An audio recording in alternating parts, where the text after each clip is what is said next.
Lauren Foster had been Anthony Mancini's executive secretary for 18 months.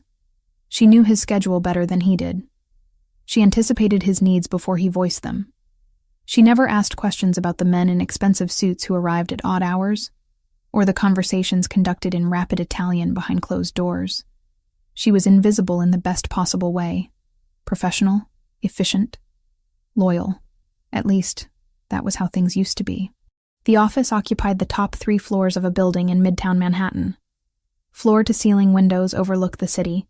Glass and steel stretched toward the sky. Anthony's private office sat at the corner, all dark wood and leather, the kind of space that demanded respect before a single word was spoken. Lauren's desk stood just outside, a guardian between Anthony and the rest of the world. She arrived at 7 every morning without fail. Black coffee waiting on his desk by 7:15. Files organized, calls screened, meetings prepared. 18 months of perfect routine. Until 6 months ago, when everything shattered. Lauren had been leaving the building at 11 at night, arms full of documents that needed filing before the morning. She'd hailed a taxi on the corner, slid into the back seat, gave her address in Queens. The driver pulled into traffic. 3 blocks later, a black sedan came out of nowhere. High-speed chase. Rival crew fleeing from one of Anthony's operations gone wrong. The sedan ran a red light at 60 miles per hour and slammed into the passenger side of Lauren's taxi. Metal screamed. Glass exploded. The world spun in a chaos of sound and pain. Lauren woke up in a hospital bed 3 hours later. Shattered kneecap, torn ligaments. Surgery required immediately. Anthony had been there when she opened her eyes. Still wearing the same shirt from earlier that day. Tie loosened, hair disheveled. He'd stood by the window, back rigid, hands shoved deep in his pockets. "The surgery is scheduled for 6 a.m., he'd said without turning around. "Best orthopedic surgeon in the state. Everything is handled." Lauren had tried to speak, to say she couldn't afford that, but he'd cut her off with a single raised hand. Non-negotiable. That was the only conversation they'd had about it. The surgery went well. 3 months of recovery followed. Physical therapy, pain management, slow, careful steps learning to walk properly again. Anthony paid every bill without comment. He sent flowers once, a massive arrangement that filled her small apartment. No card. When Lauren returned to work, he'd simply nodded and said, "Welcome back." Nothing else. No questions about her recovery, no discussion of the accident, no acknowledgement of the guilt that clearly weighed on him. But Lauren saw it anyway, in the way his jaw tightened when she limped past his office, and how he'd reassigned her parking spot to the closest space in the garage, in the increased security presence that followed her home each night. Anthony Mancini didn't apologize with words. He apologized with actions. For 3 months after her return, things went back to normal. Or as normal as they could be. Lauren still limped slightly, especially at the end of long days. Her knee ached when rain was coming. But she managed. Then, 4 weeks ago, her physical therapist recommended she start strength training to fully rehabilitate the joint. Lauren found a gym 3 blocks from the office. Elevate Fitness. Clean, professional. Not too crowded during early morning hours. She signed up for sessions with a personal trainer, a former Marine named Ryan Blake, who specialized in injury recovery. The first session had been brutal. Lauren's knee had trembled, threatened to give out, pain shooting through the joint with every movement. But Ryan had been patient, encouraging, adjusting exercises to her limitations. "You're stronger than you think," he'd said, spotting her through a modified squat. "Your body remembers how to do this. We just have to remind it." By the 2nd week, Lauren was hooked. Not on Ryan specifically, though he was good at his job. She was hooked on the feeling of getting stronger, of her body slowly remembering what it felt like to move without pain, without fear. Tuesday and Thursday mornings became gym mornings, which meant arriving at the office at 7:30 instead of 7. Anthony noticed immediately. The first Tuesday, he'd glanced at the clock when she walked in, then at her face, then back to his computer without comment. But Lauren felt the weight of that look. The 2nd week, he'd been standing by her desk when she arrived, coffee cup in hand. "Traffic?" he'd asked. "Gym," Lauren had replied, setting down her bag. Physical therapy recommended strength training for my knee. He'd nodded once. Good. That should have been the end of it. But Anthony kept noticing things. Lauren started wearing her hair down more often. It was practical, really. The gym's locker room had terrible hair dryers, and her hair air-dried better when loose. But Anthony noticed.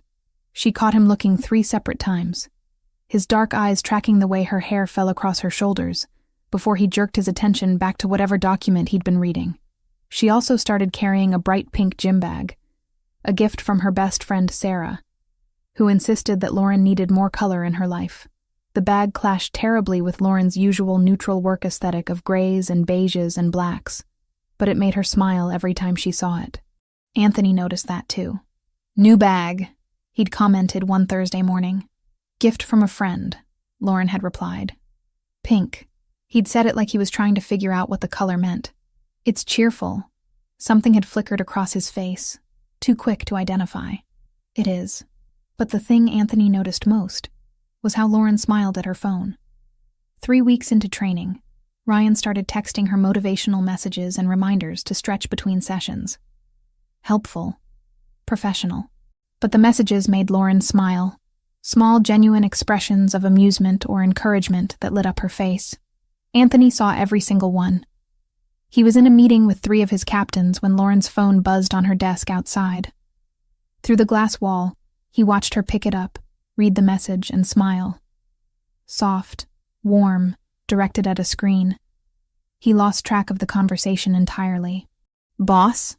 Luca Ferraro, his second-in-command, had to repeat the question twice before Anthony refocused. By the 4th week, Anthony was actively listening for mentions of the gym, of the trainer, Ryan. The name appeared in conversation 5 times in 3 days. Ryan says I should ice my knee after long periods of sitting. Ryan recommended this protein shake for muscle recovery. Ryan thinks I'll be able to run again in 2 months if I keep up this progress. Ryan. Ryan. Ryan.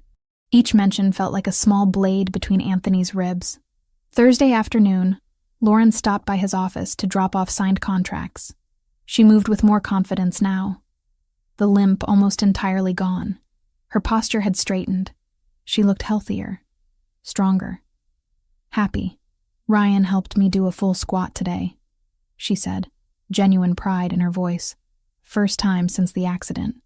Complete range of motion, no pain. Anthony looked up from his desk. That's good progress. It's amazing progress. Her smile was brilliant. He's really good at what he does. Something hot and ugly twisted in Anthony's chest. He recognized it immediately. Hated it instantly. Jealousy. I'm glad you're recovering well, he managed. Lauren nodded and left, completely unaware of the war happening inside him. Anthony sat alone in his office for 20 minutes, staring at nothing, trying to rationalize away the feeling. She was his secretary. Her personal life was none of his business. If some gym trainer was helping her heal from an injury that happened because she worked for him, that was good. That was what Anthony wanted. Except it wasn't. He didn't want some stranger making her smile like that. Didn't want someone else seeing her proud and happy and strong. He wanted to be the one who gave her that. Which was completely inappropriate, unprofessional, and dangerous. Anthony poured himself 2 fingers of scotch from the bar in his office and forced himself to let it go. Lauren was off limits. She worked for him. She trusted him.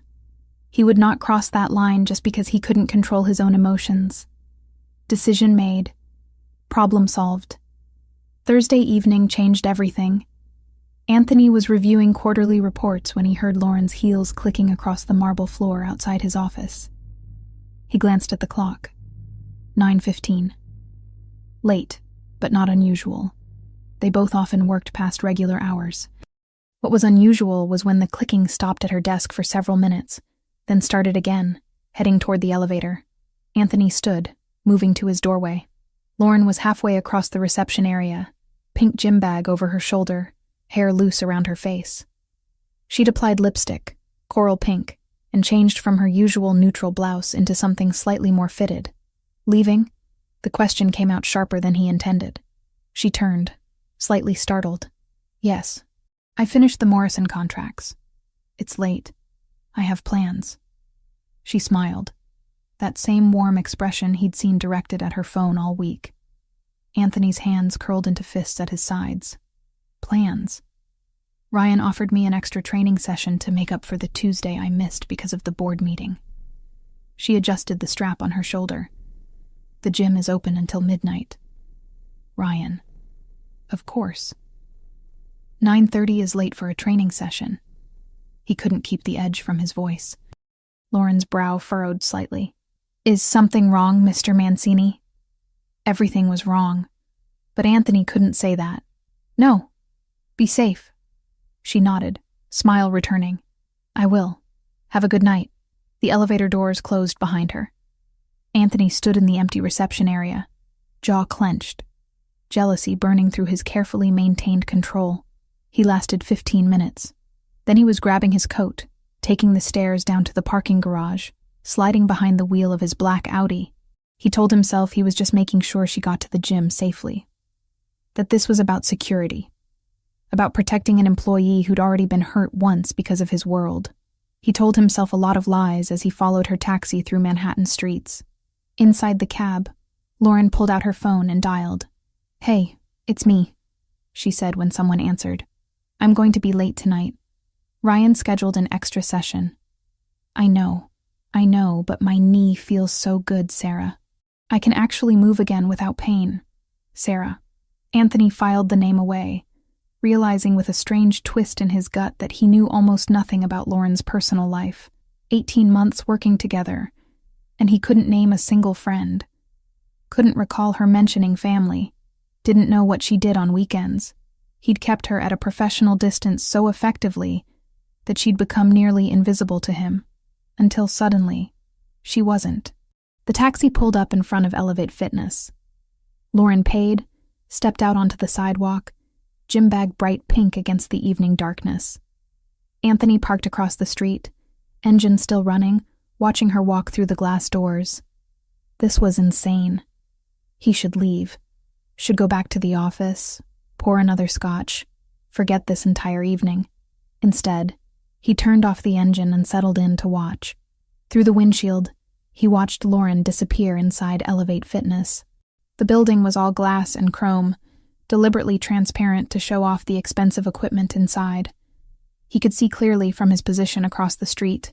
She appeared again on the main floor, moving past rows of treadmills toward the weight section in the back. Her pink gym bag stood out like a beacon against the neutral grays and blacks of the space. Then Ryan emerged from somewhere in the rear of the facility. He was tall, probably 6'2", with the kind of build that came from years of disciplined training rather than vanity. Blonde hair pulled back in a small knot at the base of his skull. Tattoos covered both forearms. Military-style ink that suggested stories Anthony couldn't read from this distance. Ryan smiled when he saw Lauren. Broad, easy, the kind of smile that came naturally. Lauren smiled back. They met near the squat rack, and even from across the street, Anthony could see how comfortable they were together. No awkwardness, no hesitation. Just two people who'd spent enough time in each other's company to develop genuine rapport. Ryan said something. Lauren laughed. The sound inaudible through the glass but visible in the way her shoulders shook slightly.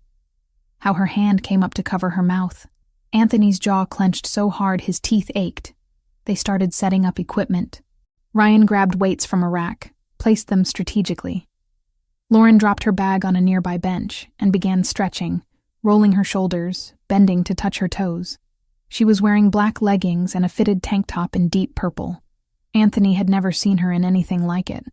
At work, she wore conservative blouses and dress pants, everything designed to blend into the background. This was different. This was Lauren as herself, not as his secretary. Ryan demonstrated an exercise, some kind of lunge with rotation. Lauren watched carefully, nodded, then attempted to mirror his movements. Her form was slightly off. Ryan stepped closer, hands moving to her waist to adjust her position. His hands, on her waist. Anthony felt something dark and possessive roar to life in his chest. He forced himself to breathe, to think rationally. Ryan was a trainer. This was his job. Adjusting form, preventing injury. That was what trainers did. It meant nothing. Except Anthony wanted to cross the street, walk into that gym, and remove Ryan's hands from Lauren's body with extreme prejudice. He gripped the steering wheel instead, knuckles white. This was insane. He was acting like a jealous teenager, not the head of one of the most powerful organizations on the East Coast. Lauren was allowed to have a trainer. She was allowed to smile, to laugh, to exist outside of her role in his life. She didn't belong to him. But the rational part of his brain was losing the argument against the part that wanted to claim her anyway. For 20 minutes, Anthony sat in the car watching them work through exercises. Ryan was professional, keeping appropriate distance most of the time, but occasionally he'd step close to spot her, to adjust her grip on weights, to correct her posture. Each touch made Anthony's vision narrow. He needed to leave. This was crossing every line of appropriate behavior. He was her employer, not her keeper. What she did on her own time was none of his business. Anthony reached for the ignition key. Then Ryan stepped back from Lauren, said something that made her nod, and headed toward a door at the side of the building. Anthony watched him push through into what looked like an alley, watched him pull a pack of cigarettes from his pocket, shake one loose, light it with a silver lighter. Ryan leaned against the brick wall, took a long drag, exhaled smoke into the night air. Just a smoke break. Normal. Anthony was definitely leaving now. This entire surveillance operation was ridiculous and beneath him. His hand was actually on the key when headlights cut through the darkness. A gray Mercedes sedan pulled up to the curb near where Ryan stood. Sleek, expensive, the kind of car that cost more than most people made in a year. The driver's door opened. A man stepped out. Anthony's entire body went cold. He knew that face, had memorized it years ago, along with every other face that belonged to his enemies. Viktor Sokolov, 6'1", always impeccably dressed, never without a weapon. He'd worked his way up through the Bratva's ranks with ruthless efficiency, earned his position as Alexei Volkov's right hand through a combination of intelligence and brutality, and he was standing in an alley with Lauren's personal trainer. Viktor moved with the casual confidence of someone who owned whatever space he occupied. He reached into his jacket and pulled out an envelope. Thick, white, clearly stuffed with something. Ryan straightened from the wall but didn't approach. Cautious. Smart. They spoke. Anthony couldn't hear the words, but he could read body language. This wasn't a friendly conversation. This was business. Viktor extended the envelope. Ryan hesitated for 3 seconds, then took it. He opened it immediately, fingers flipping through what Anthony could now clearly see was cash. Counting, verifying. The movements were quick, practiced. 90 seconds of conversation followed. Viktor did most of the talking, hands punctuating his words with small, precise gestures. Ryan nodded several times, asked what looked like 2 questions, received answers. Then Viktor turned and walked back to his Mercedes without shaking hands, without any of the usual pleasantries that ended legitimate business transactions. The car pulled away from the curb and disappeared into traffic. Ryan stood alone in the alley, envelope still in his hand. He looked down at it for a long moment, expression unreadable. Then he folded it in half, shoved it into his back pocket, took one last drag of his cigarette, and crushed it under his heel. Casual. Like he'd just finished a smoke break. Like he hadn't just taken money from the Bratva. Ryan walked back inside the gym, pushing through the door without a backward glance. Anthony sat frozen in the driver's seat, jealousy completely incinerated by the cold fury of threat assessment. This wasn't about feelings anymore. This wasn't about watching Lauren smile at another man. About irrational possessiveness. About wanting what he shouldn't have. This was about security. About danger. About his secretary potentially being used as an access point to his organization. He pulled his phone from his coat pocket and dialed Luca's number. 2 rings. Boss. Luca's voice was alert, despite the late hour. He never slept deeply. A habit from 20 years in this life. I need a complete background check. Highest priority. On who? Ryan Blake. Personal trainer at Elevate Fitness on Madison and 43rd. I need everything. Military service records, financial history, known associates, arrests, parking tickets, everything that exists on this man. Luca paused. This related to the secretary? Anthony's jaw tightened. Yes. How urgent? I need it in 3 hours. Another pause. That's a tight timeline. I just watched him take money from Viktor Sokolov in an alley behind the gym where Lauren trains. Anthony's voice was ice. So, yes, it's urgent. Viktor? All traces of sleep vanished from Luca's voice. You're sure? I'm sure. Which means Lauren is either being used or is in danger. I need to know which. I'll pull everyone available. You'll have it by 1 a.m. Good. Anthony ended the call. Through the gym windows, he could see Lauren back at the squat rack, Ryan spotting her through the movement. She looked happy, focused, completely unaware that her trainer had just accepted payment from one of the most dangerous organizations on the East Coast. Completely unaware that she might be a target, Anthony forced himself to think clearly. There were 3 possibilities here. 1. Lauren knew about Ryan's connection to the Bratva and was working with them. Implausible. 18 months of impeccable service, access to sensitive information she'd never leaked, loyalty that had been tested multiple times.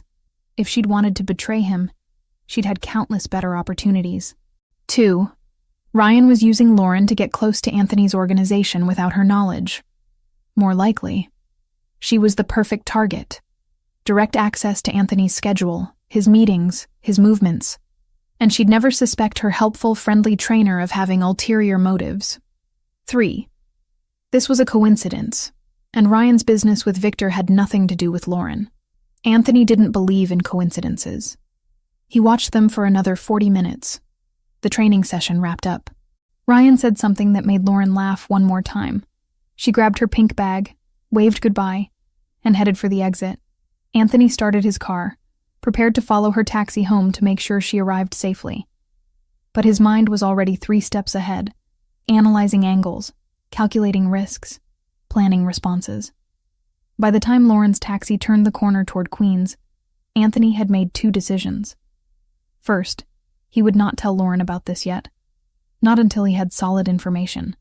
No point in alarming her if Ryan's connection to Viktor was unrelated to her.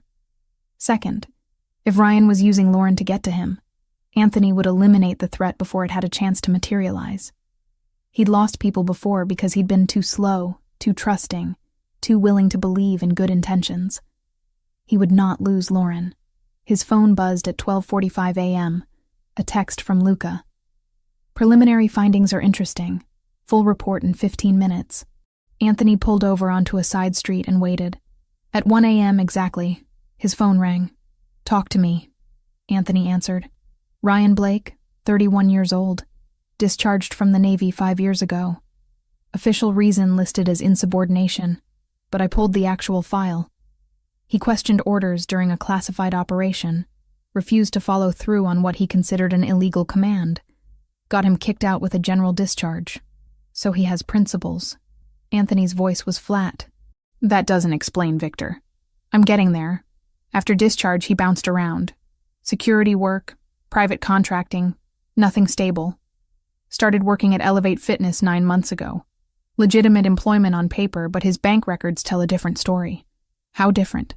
His salary is $3,200 a month, but he's had irregular deposits totaling between $8,000 and $15,000 every month for the past 2 months. Always cash deposits, always under $10,000 to avoid automatic reporting. Anthony's grip on the phone tightened. Sources, unknown. But I cross-referenced his movements with known Bratva activity.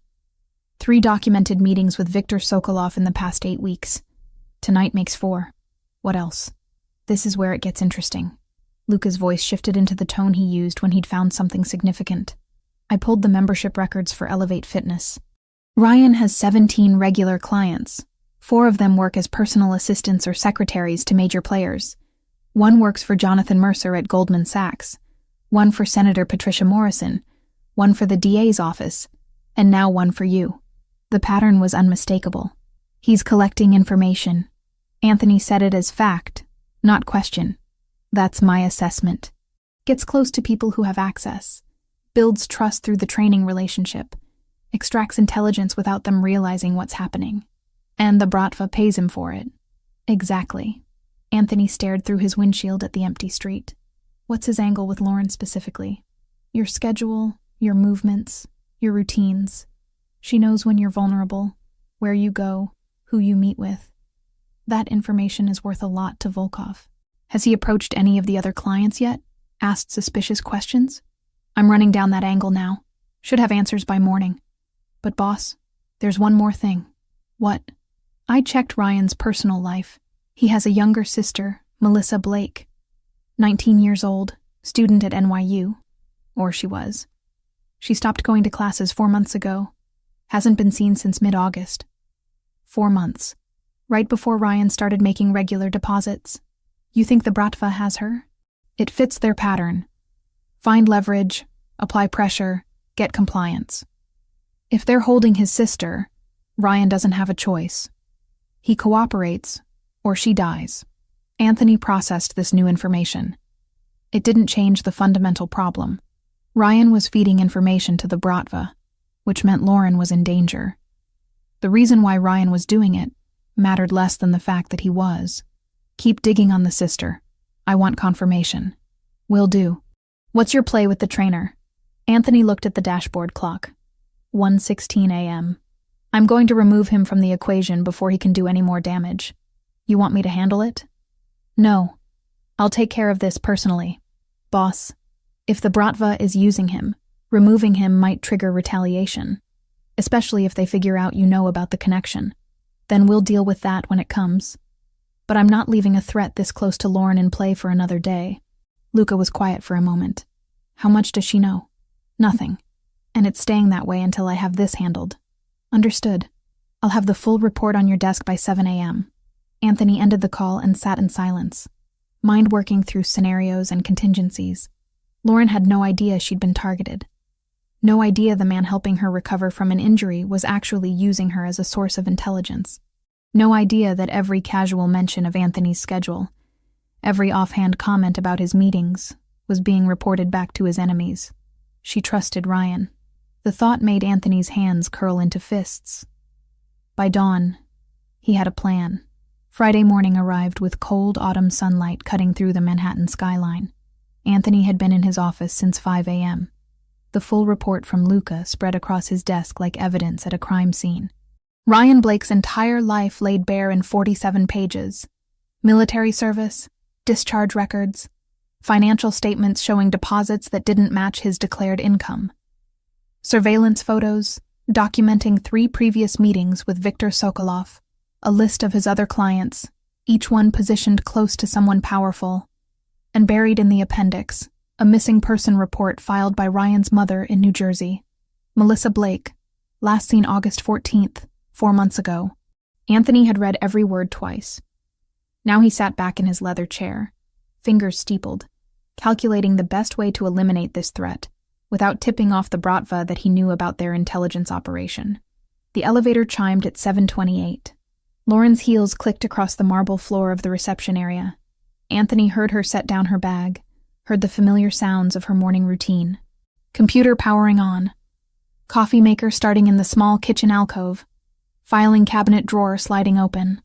At 7:30 exactly, she appeared in his doorway with his coffee. Black, 2 sugars, the same way he'd taken it for 18 months. Good morning, Mr. Mancini. Her voice was bright, energized. Anthony looked up from the report, really looked at her for the first time since this whole situation had started. Lauren's hair was still damp from a post-workout shower, pulled back in a loose braid that left small tendrils curling around her face. Her cheeks were flushed with exertion and cold air. She wore a charcoal blouse and black dress pants, back to her professional uniform, but something in her posture had changed. She stood straighter, moved with more confidence. The improvement in her physical condition over the past month was undeniable. Ryan had helped her achieve that. Whatever his ulterior motives, he'd genuinely aided her recovery, which made what Anthony was about to do more complicated. Morning. He took the coffee from her. How was your session? Surprise flickered across her face. He rarely asked about her personal activities. Good. Really good, actually. She smiled, and Anthony felt that now familiar twist in his chest. Ryan thinks I'll be ready to try jogging in another 2 weeks. Light jogging, nothing intense, but still. 6 months ago, I couldn't walk without limping. That's excellent progress. Anthony kept his voice neutral, professional. Your dedication to the recovery has been impressive. Thank you. She shifted her weight slightly. Is there anything urgent this morning? I saw the calendar is clear until 10. Nothing urgent. But I'll need you to clear my afternoon. Cancel the meeting with the investors. Her brow furrowed slightly. Professional concern, not personal. Mr. Mancini, that meeting has been scheduled for 3 weeks. They're flying in from Chicago specifically for this. I'm aware. Reschedule it for next week. May I ask why? She pulled out her phone, already pulling up his calendar. If there's an emergency, I should know in case they ask questions. Personal business that requires my immediate attention. Lauren paused, finger hovering over her screen. In 18 months, Anthony had never once prioritized personal business over a major investor meeting. But she was too professional to push. I'll handle it. Thank you, Lauren. She nodded and returned to her desk, already composing the necessary emails. Anthony watched her through the glass wall that separated his office from the reception area. She had no idea. No clue that the man she trusted was feeding information about her employer to an organization that would kill her without hesitation if it served their purposes. No idea that she'd been selected, targeted, manipulated. The thought made rage simmer beneath Anthony's careful control. He waited until Lauren was absorbed in her work, then pulled out his phone and dialed his attorney. David, I need you to handle an acquisition, today. What's the timeline? David Harlow had worked for Anthony for 8 years, knew better than to ask unnecessary questions. Transaction needs to be complete by end of business Tuesday. That's 4 days. What kind of acquisition are we talking about? A gym. Elevate Fitness on Madison. I want to buy the business outright, assume all assets and liabilities, take possession immediately. Silence on the other end.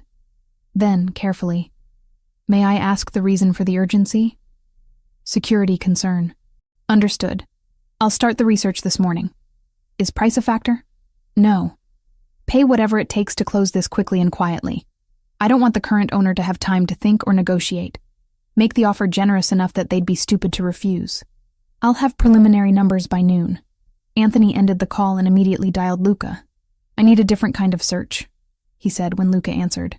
Female physiotherapist, age 45 or older, at least 15 years of experience, specializes in post-surgical recovery. And Luca, I need someone completely clean. No connections to any organization, no financial irregularities, no history that could be used as leverage. This is for the secretary? Yes. When I remove Ryan, Lauren's recovery doesn't stop. I need someone in place immediately. How fast? I want options by Monday morning. Someone who can start by Wednesday at the latest. I'll make it happen. Luca paused. You're moving fast on this. Every day Ryan has access to Lauren is another day of exposure. I'm not giving the Bratva any more time to extract information. What's your plan for when they notice their asset has been cut off? Let them notice. By the time they realize what happened, the connection will already be severed. They can't leverage what they don't have access to. And if they come at you directly, then we'll handle it the way we always do. Anthony's voice was cold. But they're not getting to Lauren. He spent the rest of Friday morning maintaining normalcy. Calls with his captains, reviewing shipment schedules, handling the daily operations that kept his organization running smoothly. But his mind was on the gym 3 blocks away, on the man who was using his secretary as an intelligence source, on the best way to dismantle this threat without collateral damage. At noon, David called back. I've got the numbers. Elevate Fitness is owned by a holding company, which is owned by a private investor named Marcus Shaw. He's had it for 6 years, runs 4 other gyms in the city. Profitable, but not spectacular. What's the current valuation? Based on revenue and assets, probably around $2.3 million. But for a fast sale with no contingencies, I'd recommend offering 3. Offer 4. Tell him he has until Monday at noon to accept or the offer disappears. $4 million for a gym worth 2? Even David sounded surprised. I want this done, David. Make the offer so attractive he can't say no. I'll draw up the papers this afternoon. The weekend crawled past. Anthony kept tabs on Ryan through Luca's surveillance team. Saturday morning, Ryan met with someone at a coffee shop in Brooklyn. Not Victor this time, but another Bratva associate that Anthony's people had on file. Whatever intelligence operation they were running, it was active and ongoing. Sunday evening, David sent confirmation. Marcus Shaw had accepted the offer. $4 million, cash payment, immediate transfer of ownership. Papers would be finalized Monday morning, possession transferred by Tuesday afternoon. Anthony sat in his penthouse, city lights spreading below him like stars, and felt the first real satisfaction he'd had in days. Monday morning, Lauren arrived at her usual 7:30. She looked tired, moving slower than she had on Friday. "You okay?" Anthony asked when she brought his coffee. "Fine. Just a tough workout this morning. Ryan introduced a new exercise routine and I'm feeling it." Ryan. Still training her? Still building trust? Still mining for information? Not for much longer. At 11 a.m., Luca appeared in Anthony's office with a folder. 3 candidates for physiotherapist, he said, dropping it on the desk. All vetted, all clean, all highly qualified. Anthony flipped through the profiles. The second one caught his attention immediately. Patricia Simmons, 52 years old, 28 years of experience, specialized in orthopedic recovery, currently working at a sports medicine clinic in Connecticut, but willing to relocate for the right opportunity. Married, 3 grown children, no debt, no criminal record, no connections to any organization.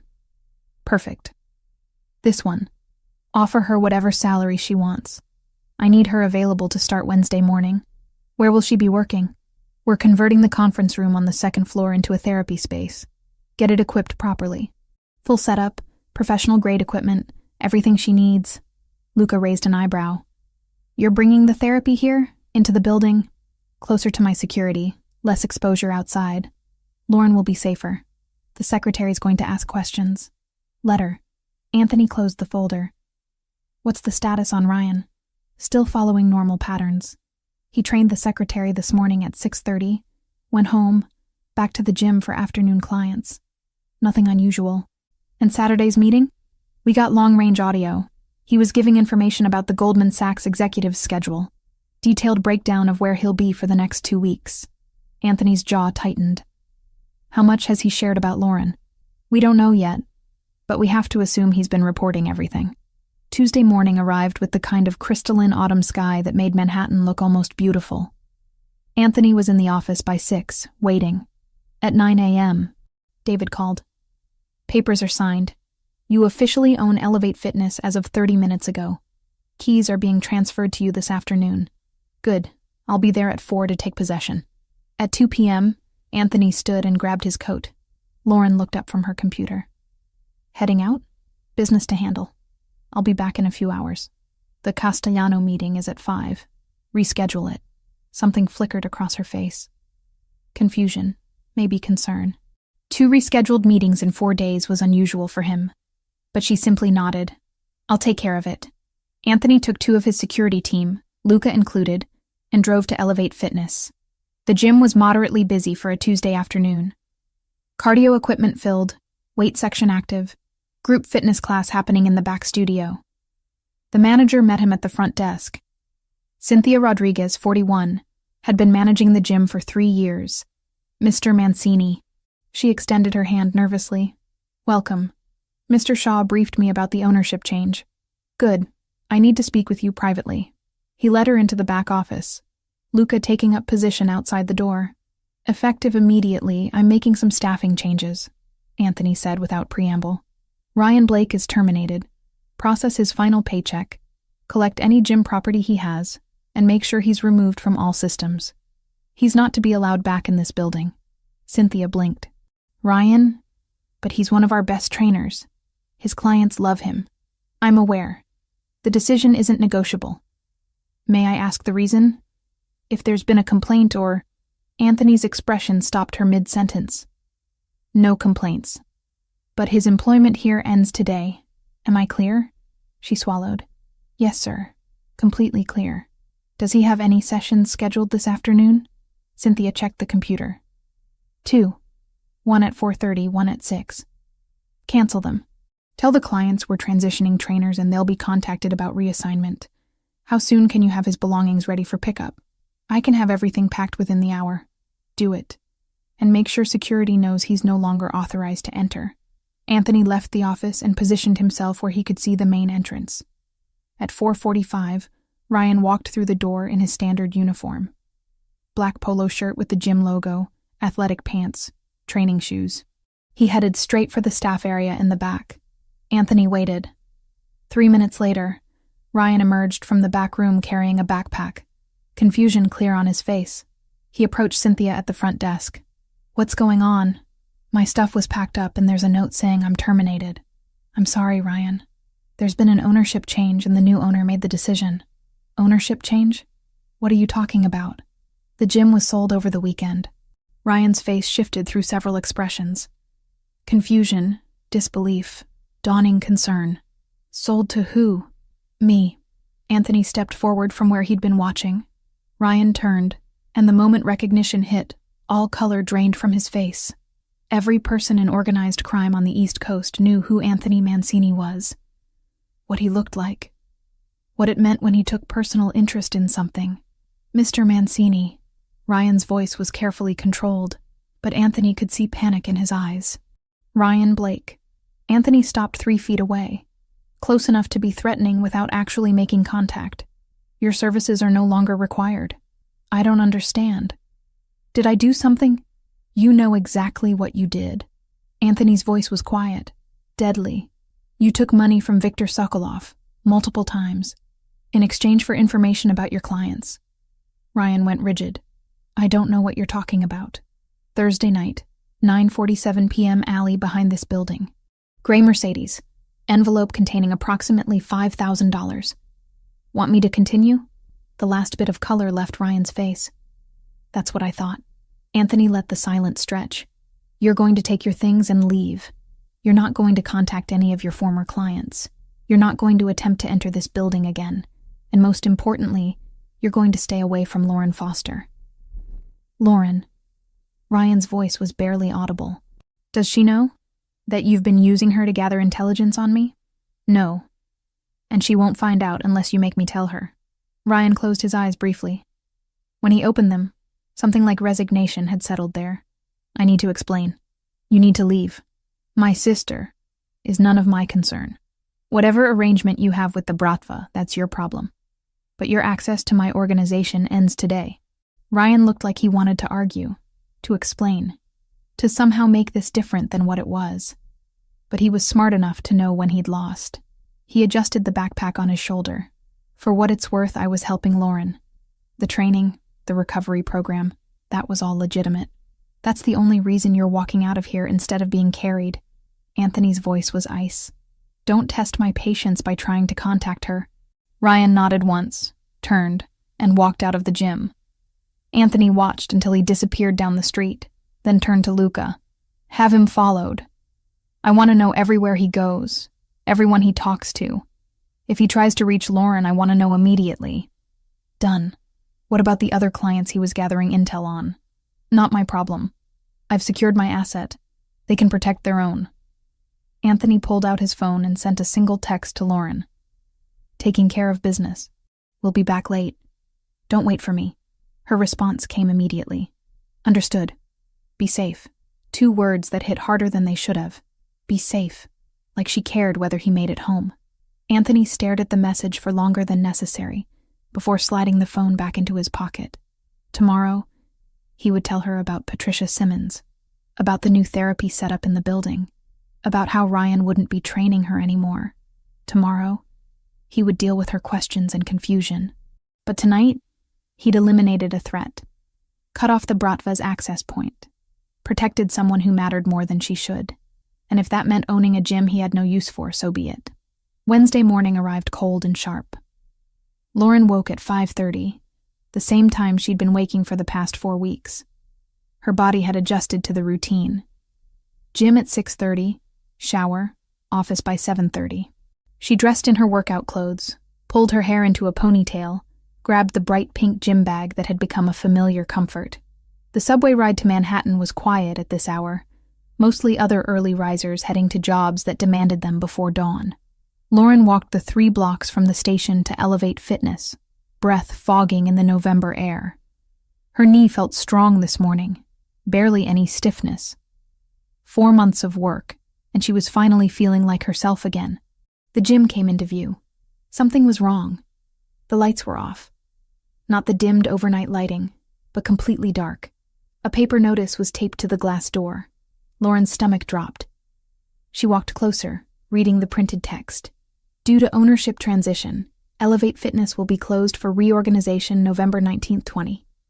We apologize for any inconvenience. Regular operations will resume November 24th. Ownership transition? Lauren pulled out her phone and dialed the emergency number listed at the bottom of the notice. It rang 4 times before someone answered. Elevate Fitness, this is Cynthia. Hi, this is Lauren Foster. I'm a member and I'm standing outside, but the gym is closed. What's going on? Oh, Lauren. Cynthia's voice was strange, carefully neutral. Yes, I'm sorry about the short notice. We had an unexpected ownership change over the weekend. The new owner is implementing some immediate changes. What kind of changes? A pause. Some staffing adjustments and facility updates. We should be reopened by Thursday. Staffing adjustments? Is Ryan working today? I have a session scheduled. Another pause.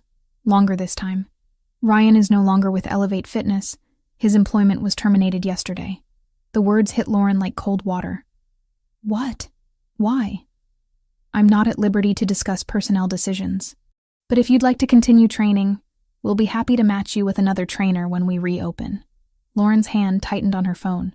Can I at least contact Ryan directly? Get his new gym information? I wouldn't recommend that. Cynthia's voice dropped slightly. The terms of his departure were complicated. Complicated how? I really can't say more. I'm sorry, Lauren. If you want to cancel your membership, we'll process a full refund. Lauren ended the call, standing alone on the empty sidewalk. Nothing made sense. Ryan had been fine on Monday morning, talking about her progress, planning next week's routine. Now he was fired under mysterious circumstances and she couldn't even contact him. She checked her watch. 6:45. Too late to go home and change, too early to show up at the office in workout clothes. Lauren found a coffee shop 2 blocks away and sat in the bathroom, changing into the work clothes she'd packed in her gym bag. Her hands shook slightly as she buttoned her blouse. Ryan had been helping her. Genuinely helping her. For 4 weeks, he'd been patient and encouraging, helping her rebuild strength she'd thought was lost forever. And now he was just gone, with no explanation, no warning. She felt the loss like a physical ache. By the time Lauren walked into the office, it was 8:15. She set her bag down at her desk, powered on her computer, tried to focus on her morning routine. But her chest felt tight. Her knee throbbed, phantom pain from stress rather than injury. She stared at her computer screen, seeing nothing. At 8:20, she stood abruptly and walked straight to Anthony's office. She didn't knock. Anthony looked up from his desk, surprise flickering across his face. In 18 months, Lauren had never entered his office without permission. Lauren, did you buy my gym? The question came out sharper than she intended. He set down the pen he'd been holding. His expression didn't change, but something in his eyes confirmed what she already knew. Yes.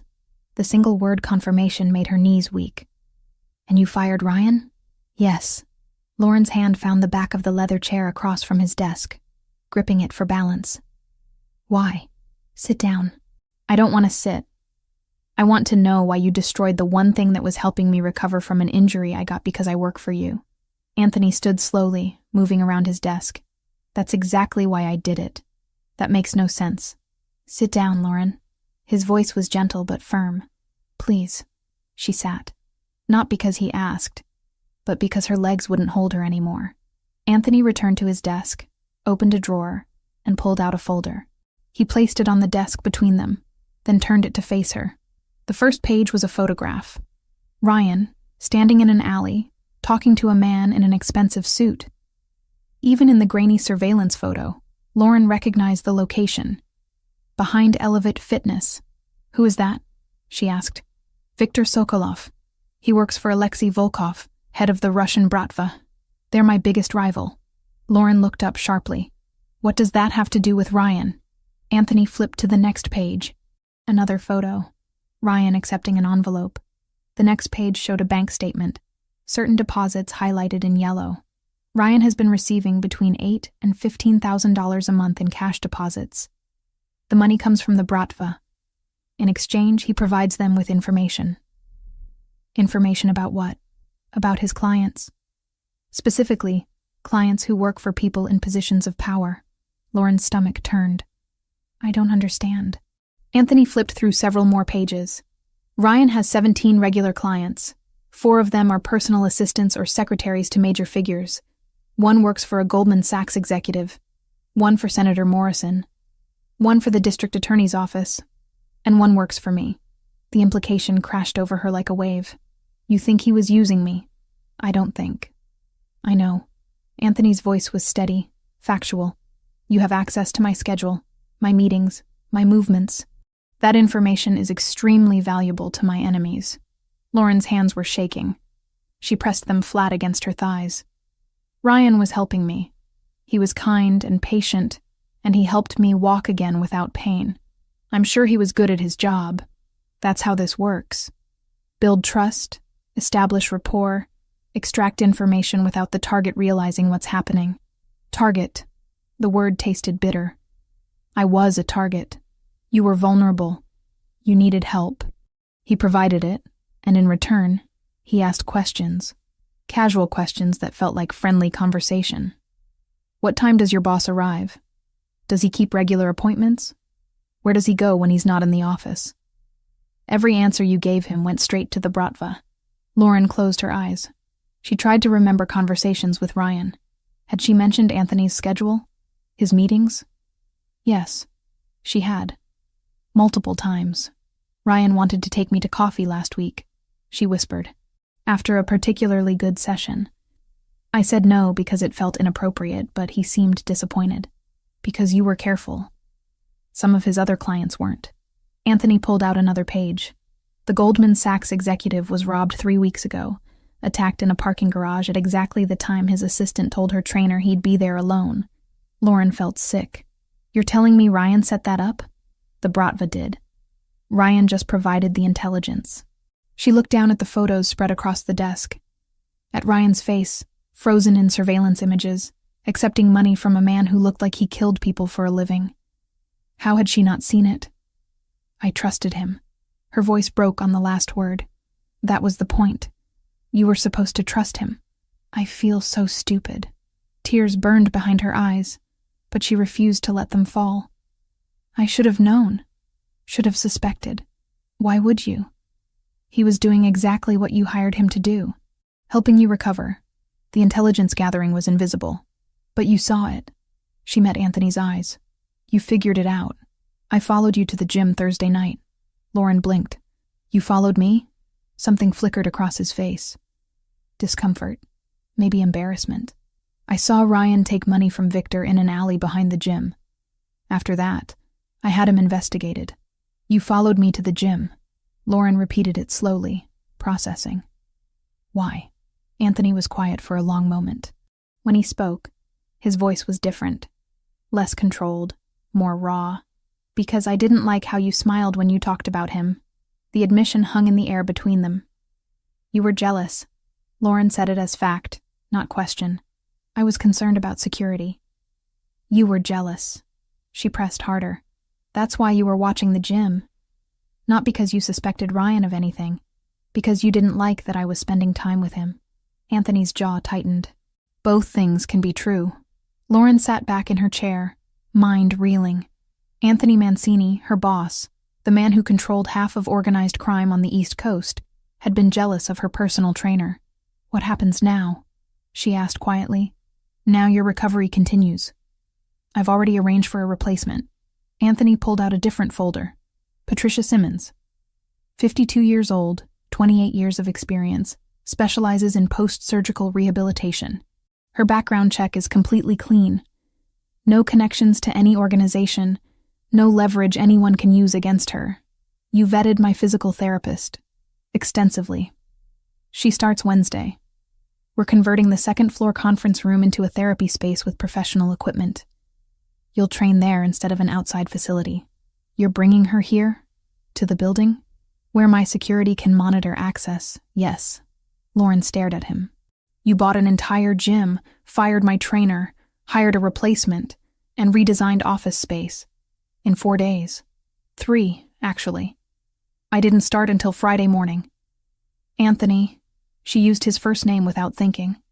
This is insane. This is necessary.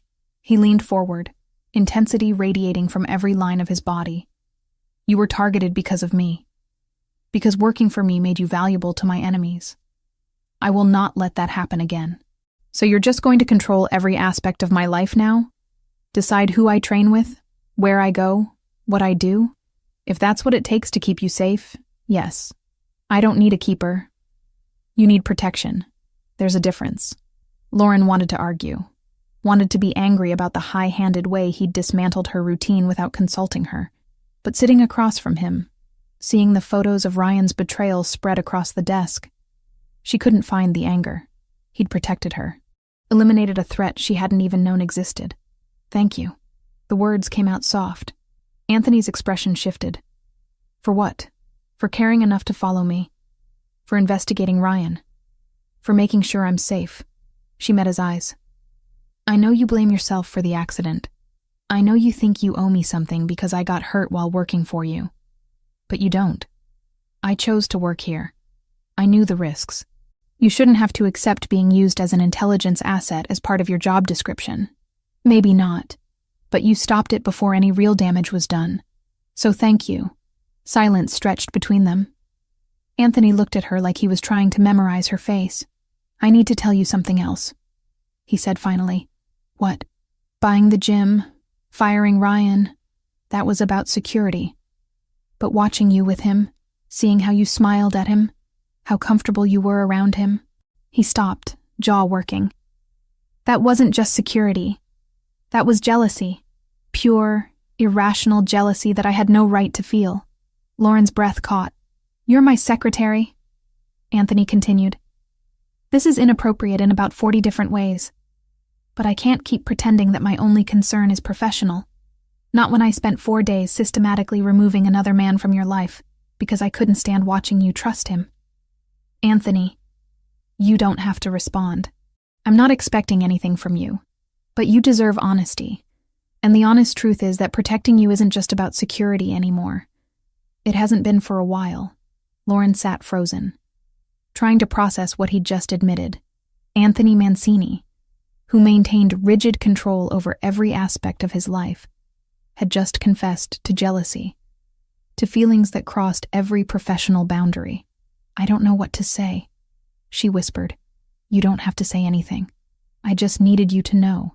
He stood, putting distance between them. Patricia will be here Monday at 8. I'll have Luca show you the new therapy space this afternoon so you know where to go. Professional again. Controlled again. Like the confession had never happened. But Lauren's heart was pounding, and her hands were still shaking, and everything she thought she understood about her relationship with Anthony Mancini had just been turned completely upside down. 3 weeks passed in a new rhythm. Lauren trained with Patricia Simmons every Monday, Wednesday, and Friday morning at 7 in the converted therapy space on the 2nd floor. The room had been transformed completely. Professional rehabilitation equipment lined one wall, padded mats covered the floor, mirrors reflected natural light from the large windows. Patricia was nothing like Ryan. She was methodical, clinical, focused entirely on biomechanics and recovery metrics. She didn't make small talk or ask personal questions. She assessed Lauren's progress with the detached efficiency of someone who'd spent 3 decades rebuilding broken bodies. And Lauren's recovery accelerated dramatically under her care. The limp disappeared completely. The persistent ache that had followed her through every day since the accident faded to nothing. By the end of the 2nd week, Patricia had her doing exercises that would have been impossible a month ago. Your muscle memory is excellent, Patricia observed during a Friday session, watching Lauren move through a complex squat variation. The foundation was always there. We just had to remind your nervous system how to access it. Lauren finished the set, breathing hard, but controlled. How much longer until I can try running? Another week. We'll start with light jogging on the treadmill, assess how the joint responds, then build from there. Patricia made notes on her tablet. But you're progressing ahead of schedule. Whatever work you did before the accident, your body hasn't forgotten it. What Lauren's body also hadn't forgotten was the awareness of being watched. Anthony observed every session. Not obviously, not intrusively. But Lauren could see him through the glass wall that separated the therapy room from the hallway. He'd walk past with a file in his hand, pause for 30 seconds to look at his phone, glance through the window. Or he'd be in conversation with Luca, standing in a position that gave him a clear view of the room. He was checking on her, making sure she was safe, that Patricia was legitimate, that no new threats had materialized. It should have felt suffocating. Instead, Lauren found it strangely comforting. The day after Anthony's confession in his office, things had been awkward. Lauren had spent the entire day hyper-aware of his presence, of every interaction, of the weight of what he'd admitted. But by the end of the week, they'd fallen into something new. Not the rigid professionalism of before, but not quite personal either. A strange middle ground where Anthony asked about her therapy progress, and Lauren occasionally stayed late to help him review documents, and neither of them acknowledged the shift that had happened between them. Then Luca walked into Anthony's office on a cold December morning with information that changed everything. Lauren was at her desk, reviewing the schedule for the following week, when she heard Anthony's voice through his open office door. "You're certain?" Confirmed through 3 separate sources. Luca's voice was grim. Melissa Blake disappeared 4 months ago, last seen August 14th walking home from her shift at a bookstore in Brooklyn. Security footage shows 2 men following her. They match known Bratva associates. Lauren's hand stilled on her keyboard. Melissa Blake, Ryan's sister. "Where is she now?" Anthony asked. "Warehouse complex near the Red Hook shipping terminal. We've had surveillance on the location for 2 days. She's being held in the main building, 2nd floor, room facing the water. How many guards? 6 rotating shifts, 2 men per shift. Standard Bratva security protocol for hostage situations. And Ryan? Still under surveillance. He hasn't attempted to contact Lauren or any of his former clients. He's holed up in New Jersey with his mother. Hasn't left the house in 3 weeks. Silence followed. Lauren knew she shouldn't be listening, but she couldn't make herself move. They took his sister to force his cooperation. Anthony said finally. He was never working for them by choice. Looks that way. Which means when you cut off his access to Lauren, you also cut off his ability to protect his sister.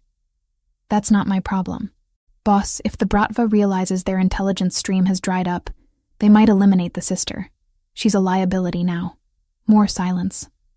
Lauren held her breath. What was their endgame with Lauren? Anthony asked. From what we've pieced together, they were building a complete profile. Her routines, her vulnerabilities, her schedule. The plan was to grab her in about 2 weeks, use her as leverage to force concessions from you. Lauren's blood went cold. They were going to kidnap her. That was the working theory. Ryan had been feeding them information for 3 months. They had enough to make a move. Lauren stood slowly, walked to Anthony's door. Both men looked up when she appeared. How long have you known about this? Her voice was steadier than she felt. Anthony's expression didn't change. Luca just confirmed it. But you suspected. I suspected Ryan was gathering intelligence. I didn't know the Bratva's specific plan until now. Lauren stepped fully into the office. They were going to kidnap me. They were planning to, yes. But you were never in actual danger because I removed Ryan before they could act. She processed this, hands curling into fists at her sides. And his sister? She's being held because of information Ryan collected about me? She's being held because the Bratva uses family members as leverage. That's what they do. But he was gathering information because they had her, which means I'm connected to this whether I want to be or not. Anthony stood, came around his desk. Lauren, this isn't your responsibility. A 19-year-old girl is being held hostage because her brother tried to protect her by collecting information about me. How is that not my responsibility? Because the Bratva made that choice, not you. Ryan made that choice. You're a victim in this situation, not a participant. So, what happens to her? Lauren looked between Anthony and Luca. You just leave her there? That's not our problem to solve, Anthony said carefully. Yes, it is. Lauren's voice hardened. The only reason she's in danger is because of your world, Your enemies. The fact that I work for you. If you can rescue her, you should. I don't involve myself in Bratva internal affairs unless they directly threaten my interests. They were planning to kidnap me. That sounds pretty direct to me.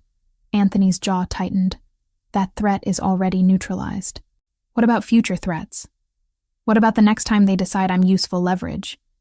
Leaving their hostage situation unresolved doesn't make me safer. It just delays the problem. Luca cleared his throat. She's not wrong, boss.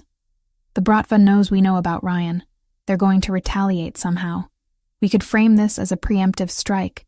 Send a message that we don't tolerate civilian targets. Anthony looked at Lauren for a long moment. She met his gaze without flinching.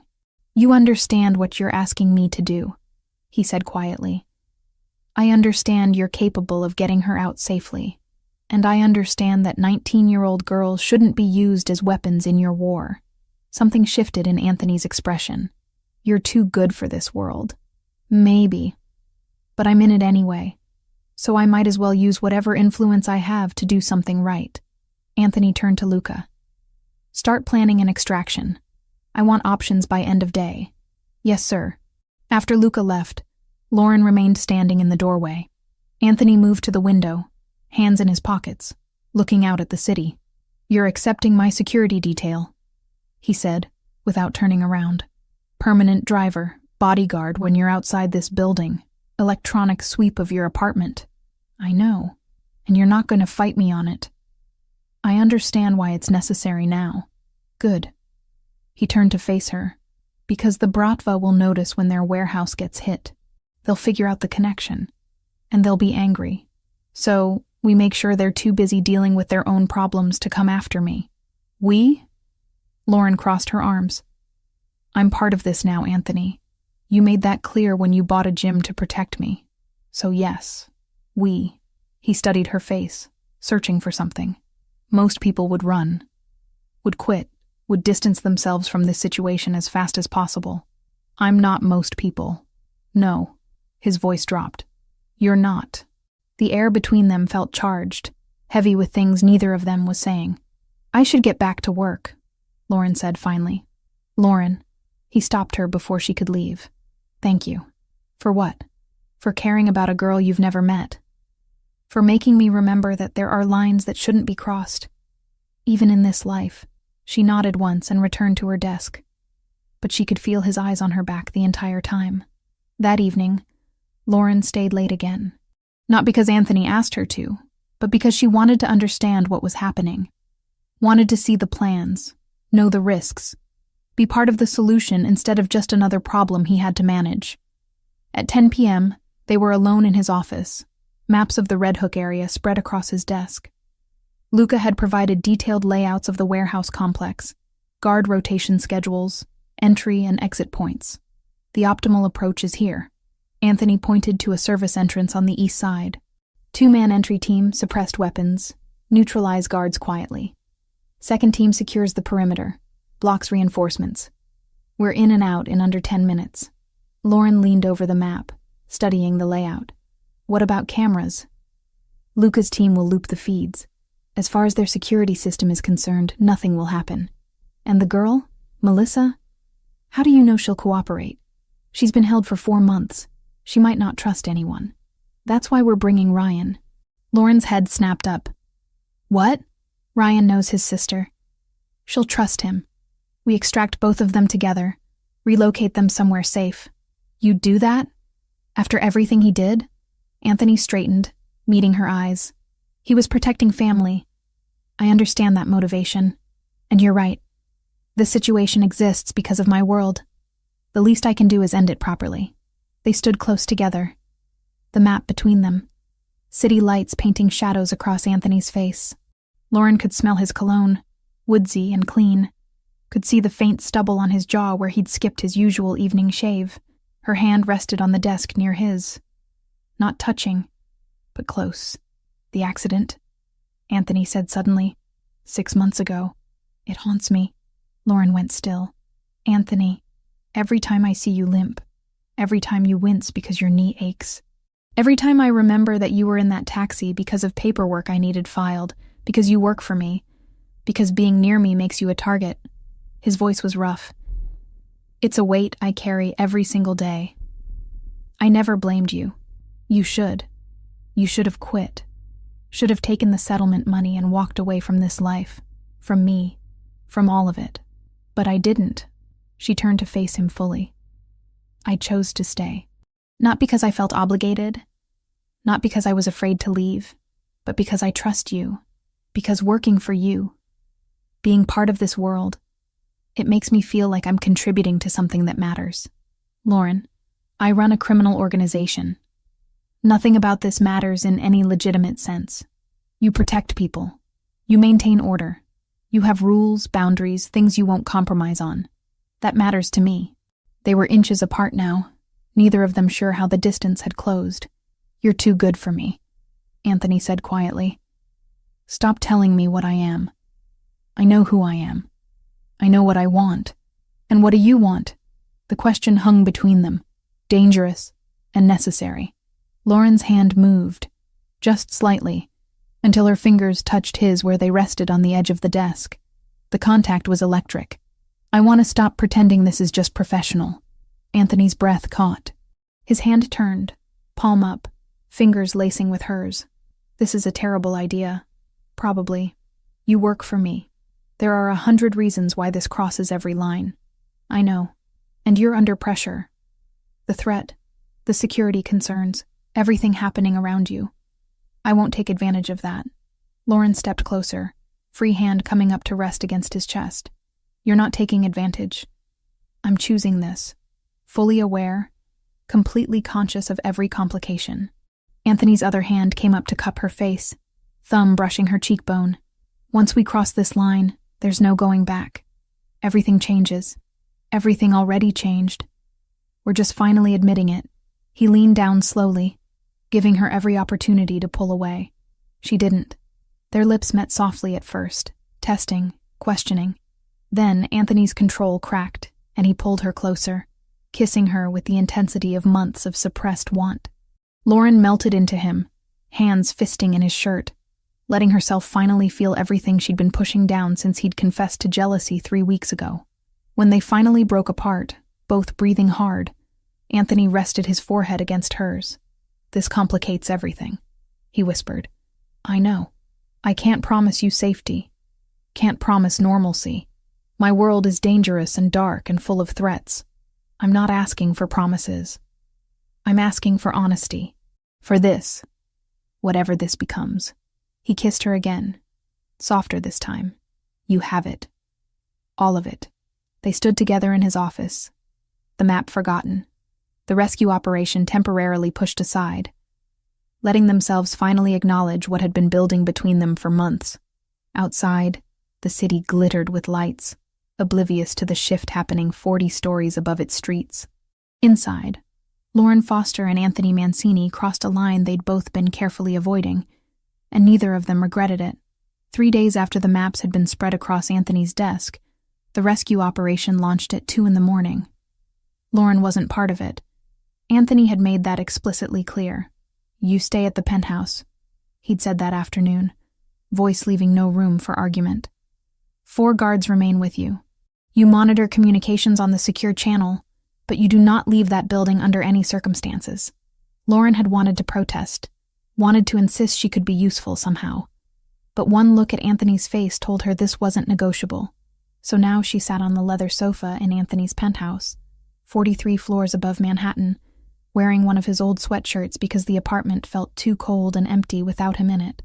A radio sat on the coffee table in front of her, connected to the secure frequency his team used. Static crackled. Voices came through intermittently, clipped and professional. "Team 1 in position. Team 2 ready at the perimeter. Target building confirmed. 6 heat signatures on 2nd floor." Lauren pulled the sweatshirt sleeves over her hands, knees drawn up to her chest. 4 of Anthony's guards were positioned throughout the penthouse. 1 at the elevator, 1 in the hallway, 2 rotating between rooms. She was as safe as it was possible to be. But Anthony was walking into a building full of armed men who wouldn't hesitate to kill him. The radio crackled again. "Initiating entry in 30 seconds. Lauren's heart hammered against her ribs. She checked her phone. 2:37 a.m. Entry successful. Moving to secondary. Silence followed. Long, terrible silence where Lauren counted her own heartbeats and tried not to imagine everything that could go wrong. Then, package located. Female, conscious, responsive, proceeding with extraction. Relief flooded through her. Melissa was alive. Contact. East stairwell. Engaging. The sharp crack of gunfire came through the radio, distant but unmistakable. Lauren's hands clenched into fists. More voices, overlapping, urgent. Reinforcements incoming. 3 vehicles, estimate 12 hostiles. Team 2, intercept and delay. Roger that. Boss is hit. Left shoulder. Still mobile. Lauren stopped breathing. Boss is hit. Anthony had been shot. She wanted to scream into the radio, demand status updates, know how bad the wound was, but she forced herself to stay silent. Distracting them now could get someone killed. Exiting building, package secure. Boss is ambulatory, wound appears superficial. All units fall back to rally point. Team 2 reporting 3 hostiles down, remainder retreating. Clean exit, moving to secondary location. The transmissions continued for another 10 minutes as the team extracted from Red Hook, switched vehicles, took evasive routes to ensure they weren't followed. Standard protocol that Lauren had learned about through months of working adjacent to Anthony's world. Finally, all clear. Returning to base. ETA 4 hours. 4 hours. It was 3 a.m. now. Anthony wouldn't be back until 7. Lauren stood, paced the length of the penthouse living room. The space was enormous, all dark wood and leather furniture and windows that showcased the glittering city below. She'd been here twice before, both times briefly, always maintaining professional distance. Tonight she'd moved in temporarily. Her overnight bag sat in the guest bedroom, clothes hung in the closet, toothbrush in the bathroom.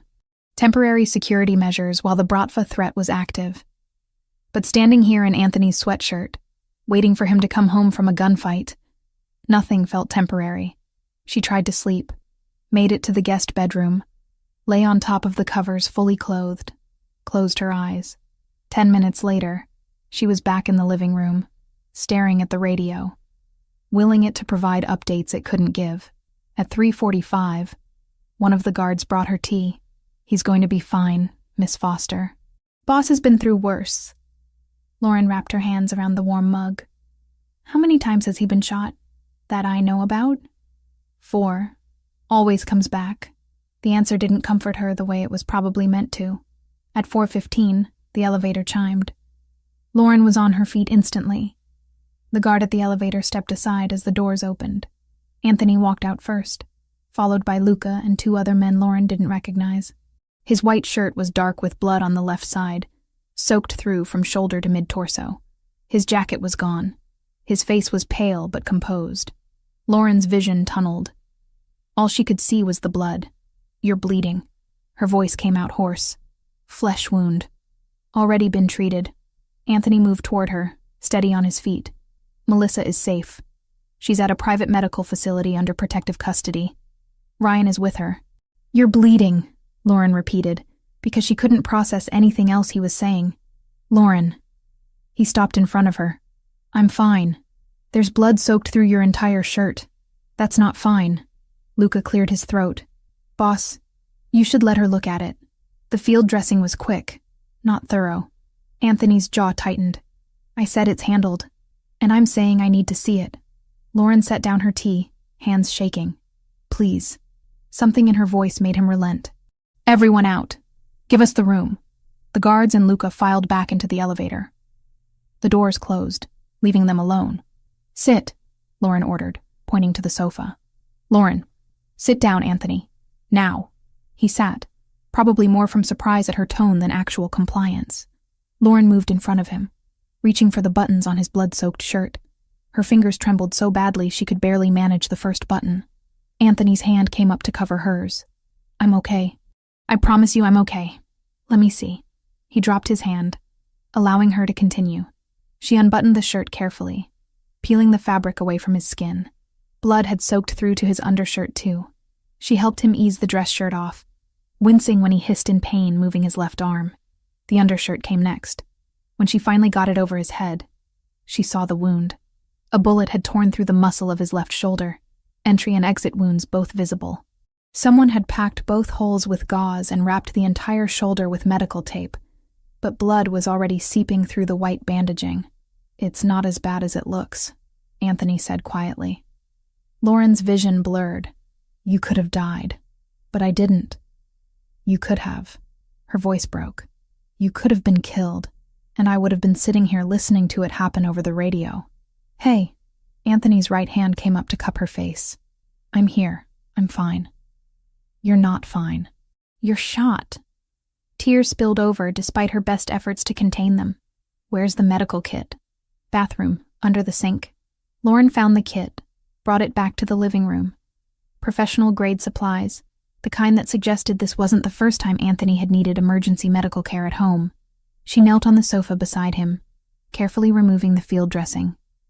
The entry wound was clean, small caliber round.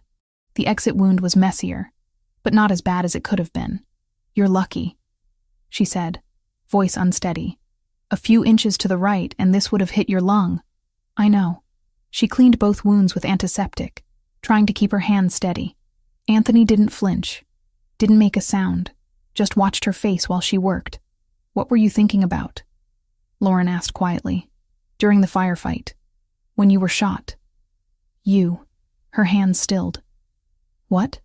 "I was thinking about you, about how I'd promised to come back, and I couldn't break that promise." His dark eyes held hers. "Every decision I made in that building, every move, I was thinking about getting back here, to you." Lauren's chest ached. "Anthony, I love you." He said it simply, like it was the most obvious truth in the world. "I've been in love with you for months. Maybe since you came back from the accident and refused to blame me for it. Maybe since before that. But tonight, taking fire in that warehouse, all I could think was that I needed to survive because you were waiting for me." The bandage fell from Lauren's fingers. "You love me." "Yes. You could have died before I ever knew that. But I didn't die. I'm here." She kissed him then, hard and desperate, tasting salt from her own tears. Anthony's good arm came around her waist, pulling her closer, despite the pain it must have caused. When they broke apart, Lauren pressed her forehead to his. "I'm in love with you too. I've been trying not to be, trying to stay professional, trying to convince myself it was just proximity or gratitude or anything other than what it actually is. But I can't anymore. I'm in love with you. And watching you walk out of that elevator covered in blood was the worst moment of my life." Anthony's hand tangled in her hair. "I'm sorry." "Don't be sorry. Just don't die. Promise me you won't die." "I can't promise that. This life doesn't come with guarantees." "And promise me you'll try. Promise me you'll fight to come home. That I can promise." He kissed her again, softer this time. "Always." Lauren finished bandaging his shoulder with trembling hands, then helped him into a clean shirt. The sky outside was starting to lighten, dawn approaching over the city. "You need rest," she said. "So do you." They moved to Anthony's bedroom together, neither willing to be separated. Lauren helped him lie down, mindful of his injured shoulder. Then she curled against his right side, head resting on his chest, where she could hear his heartbeat. Alive. He was alive. "Tell me about Melissa," she whispered. "Scared but unharmed. Ryan's with her at the hospital. They're both under guard until we figure out what to do with them. And the Bratva? We'll retaliate eventually, but we sent a message tonight. Civilian hostages are off limits." Lauren traced idle patterns on his chest. "What happens now?" "Now, you stay here until the immediate threat passes. Now we strengthen security protocols. Now I tell everyone in my organization that you're mine, and touching you means death. Possessive much?" "Completely." His arm tightened around her. "You're the most important thing in my life, Lauren. I'm not taking chances with your safety." "What about your safety?" "I've been doing this for 15 years. I know how to stay alive. You got shot tonight, and I'm still here, still holding you." He pressed a kiss to the top of her head. "Sleep. We'll figure everything else out later." Lauren wanted to stay awake, wanted to memorize this moment, the feeling of his heartbeat steady beneath her ear, but exhaustion pulled at her. the adrenaline crash finally hitting. She drifted off, wrapped in Anthony's arms. The man she'd tried so hard not to fall in love with, holding her like she was something precious, something worth fighting for, worth surviving for. When she woke hours later, sunlight was streaming through the windows. Anthony was still asleep beside her, breathing deep, and even despite the injury. Lauren carefully extracted herself, went to the kitchen, started coffee. Her phone showed 11 missed messages from Sarah, her best friend, wondering where she'd disappeared to. She'd have to explain eventually. Have to tell Sarah that she'd fallen in love with her boss, that her life had become something out of a thriller novel, that she was choosing this dangerous, complicated path anyway. But for now, she just returned to the bedroom and watched Anthony sleep, grateful he'd made it home, grateful for this chance they'd finally taken, grateful that whatever came next, they'd face it together. 2 days later, Lauren sat on the edge of the bed while Anthony slept behind her, his arm thrown protectively over the space she'd left. Her phone felt heavier than it should have. She stepped into the bathroom, closed the door, and called Sarah. The answer came on the first ring. "Lauren?" Sarah's voice cracked with equal parts anger and relief. "Where the hell have you been? I've been calling you for days." "I'm here," Lauren whispered, throat tight. "I'm safe. I'm sorry. Something happened and I couldn't explain over the phone. I still can't. Not yet. But I'm alive." A shaky silence. Then Sarah exhaled like she'd been holding her breath for days. "Are you hurt?" "No, not me." Lauren swallowed. "I just needed you to know I didn't disappear because I stopped caring." "You sound scared," Sarah said softly. "I am," Lauren admitted. "But I'm not alone. I'll tell you everything when I can. Soon, I promise." Another pause, then Sarah's voice steadied. "But you meet me, okay? In person. Somewhere public. As soon as you can." "I will. I'll text you a time and place. And if I go quiet for a while, it doesn't mean I'm gone. I hate this," Sarah murmured. Love threaded through the words. "But I'm here. Call me the second you can." Lauren closed her eyes, letting the relief settle into her bones. "Thank you." When she ended the call, her hands were shaking, but the weight in her chest eased, just enough to breathe. 5 days after Melissa Blake was pulled from the Bratva warehouse, Ryan was brought to Anthony's office under armed escort. He looked like he hadn't slept since the rescue. Dark circles shadowed his eyes. His clothes were rumpled, and his hands shook slightly when Luca guided him into the chair across from Anthony's desk. Ryan expected to die. Lauren could see it in every line of his body, the way he held himself rigid, prepared for violence. She'd chosen to be there for this conversation. Anthony had offered her the option to stay away, to distance herself from whatever was about to happen.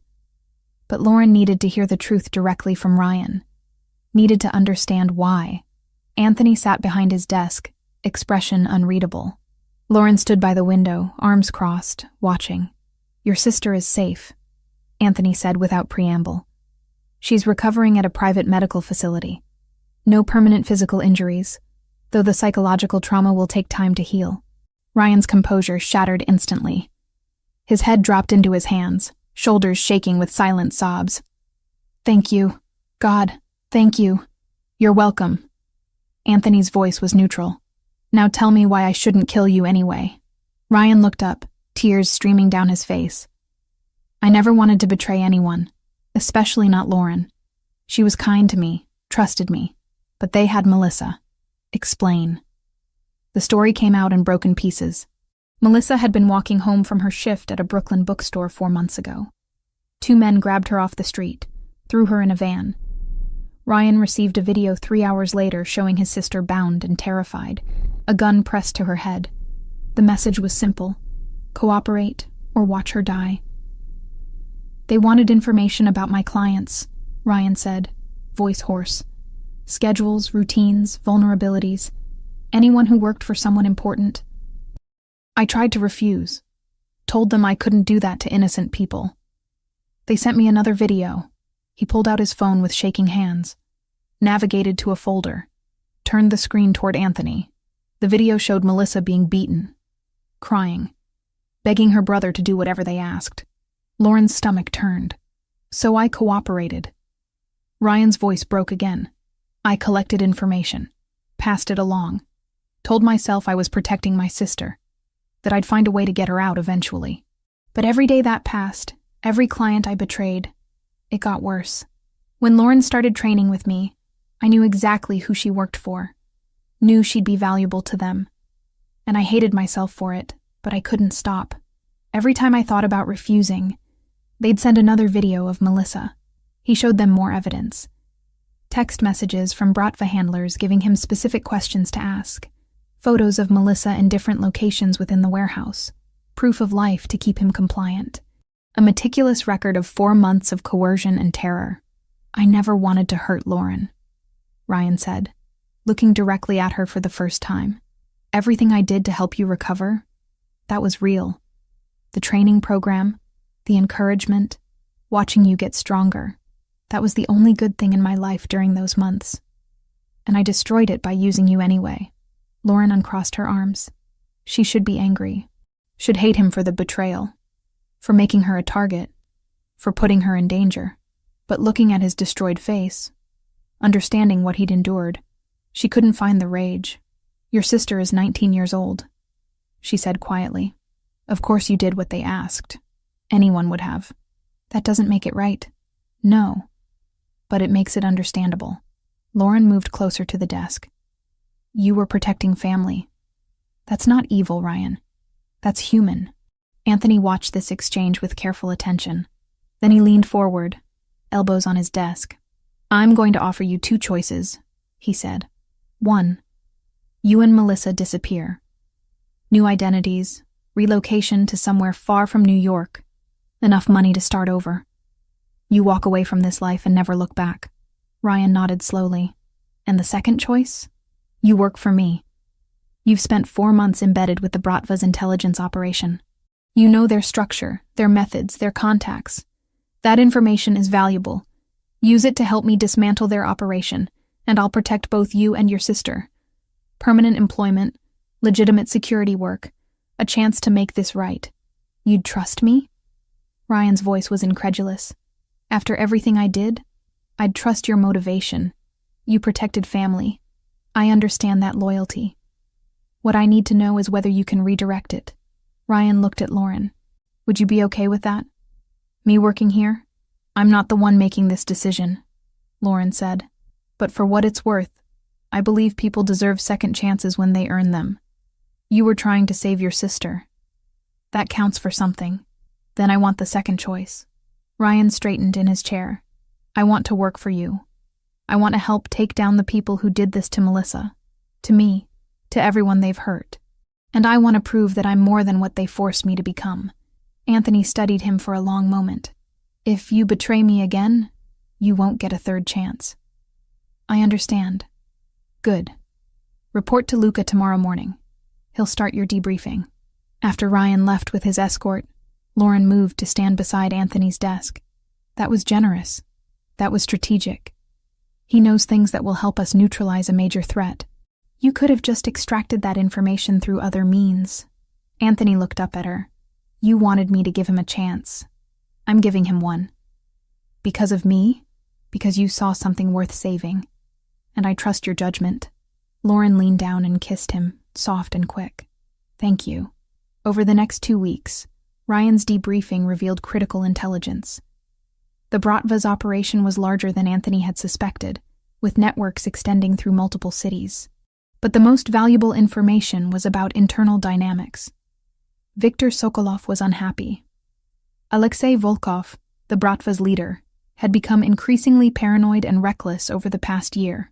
His decisions were putting the entire organization at risk, creating unnecessary conflicts, drawing unwanted attention from law enforcement. Viktor wanted out. But leaving the Bratva wasn't something you did voluntarily. People who tried to walk away ended up dead. Anthony saw an opportunity. He arranged a meeting through careful intermediaries, a neutral location, security for both sides, terms that would allow Viktor to speak freely without immediate repercussions. They met in an empty warehouse in Queens at midnight. Viktor arrived with 2 bodyguards. Anthony brought Luca and 1 other man. You're taking a substantial risk being here. Anthony said. Victor smiled coldly. So are you. Volkov would have me killed if he knew about this meeting, and he'd consider it an act of war from you, which is why we're both motivated to make this conversation worthwhile. What do you want, Victor? Out. Clean exit, new identity, safe passage to South America.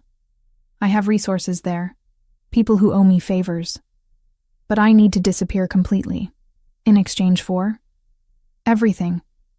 Volkov's location, his schedule, his security protocols, command structure of the entire organization, operation routes, money laundering channels, every piece of information you'd need to dismantle what he's built. Anthony considered this. Why turn on your own organization?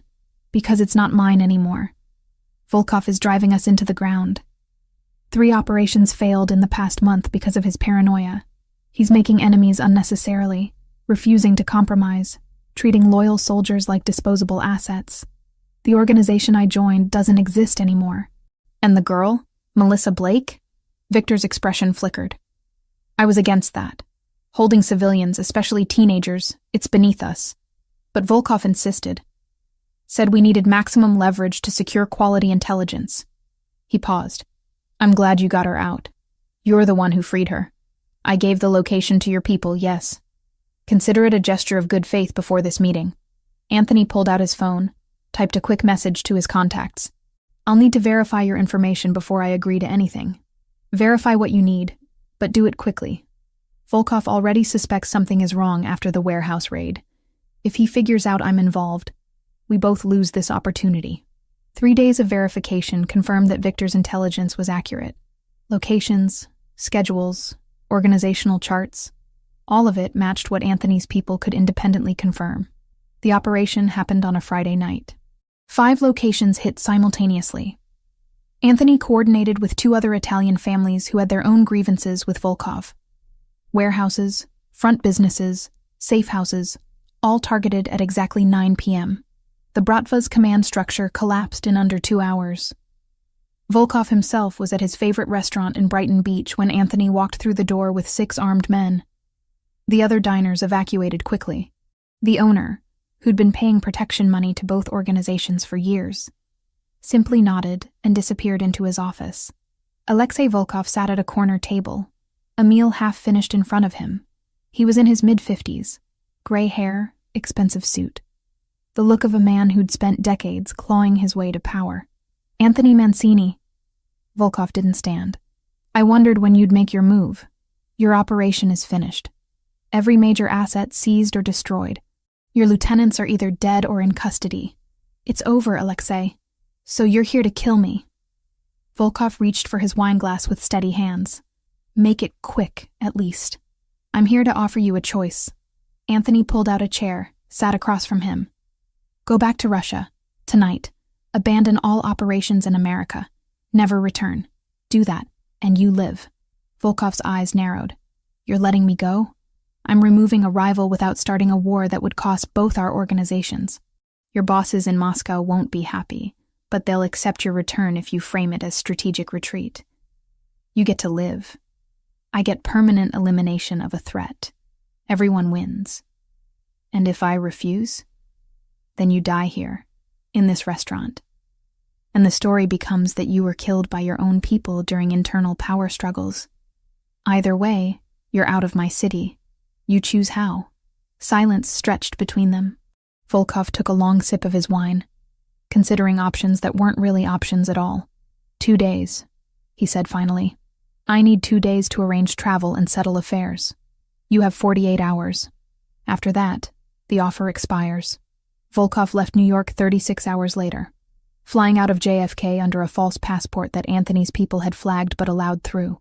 The Bratva's American operations fell apart without him, absorbed by other organizations or dismantled entirely.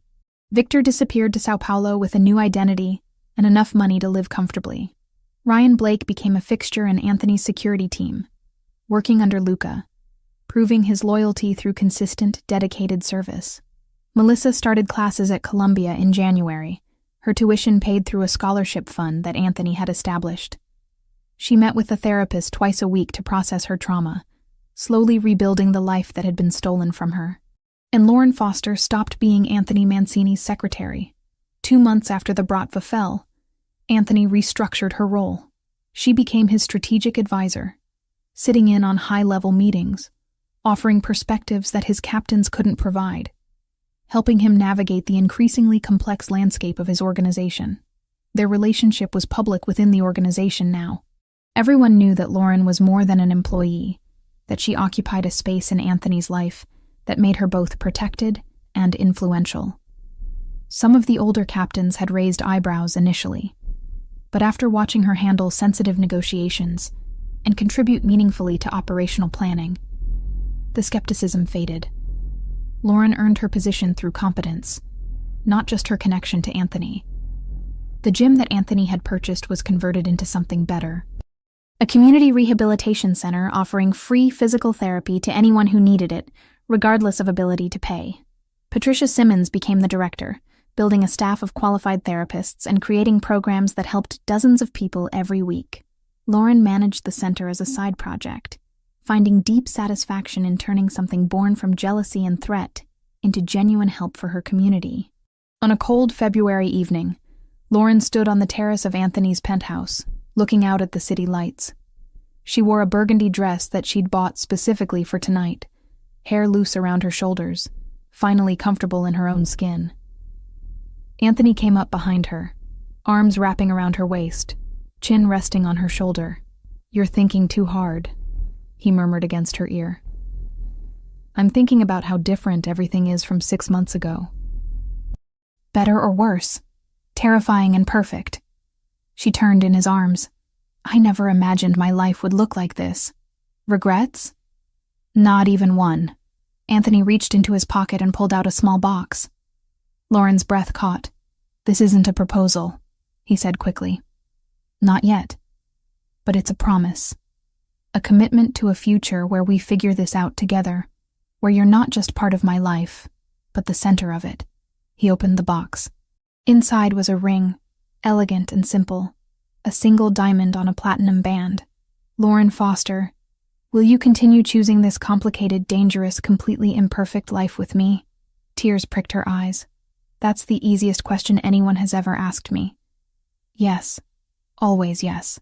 He slid the ring onto her finger, then kissed her with the kind of intensity that still made her knees weak after months together. When they broke apart, Lauren laughed softly. "You know, this all started because you were jealous of my personal trainer. Best jealousy I ever experienced. You bought an entire gym, worth every dollar.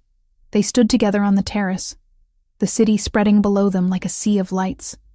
Two people who'd found each other in the most unlikely circumstances and built something real from the chaos. Lauren had come to New York to work. She'd found family, purpose, love, and a future she never could have imagined. And laying in Anthony's arms, wearing his ring, she knew with absolute certainty that every dangerous, complicated, terrifying choice that had led her here had been exactly right.